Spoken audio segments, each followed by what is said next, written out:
खुर्जा से एक video viral हो रही है जिसमें एक शिक्षक कुर्सी पर बैठा खर्राटे लेता नजर आ रहा है जबकि उसके सामने स्कूली बच्चे पढ़ रहे हैं। मिली जानकारी के अनुसार वायरल होती है ये वीडियो खुर्जा तहसील के गांव मुबारकपुर की बताई जा रही है।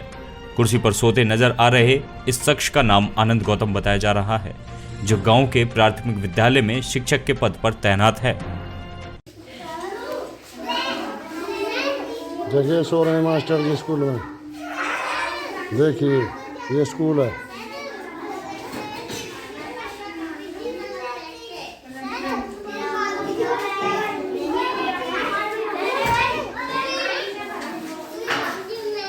देखिए सो रहे हैं स्कूल में, पढ़ाई चल रही है स्कूल में। देखिए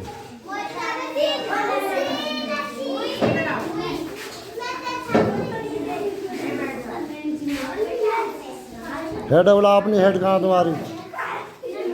बुला हेड। देखो मास्टर जी सो रहे हैं स्कूल में। ये स्कूल की स्थिति देखिए।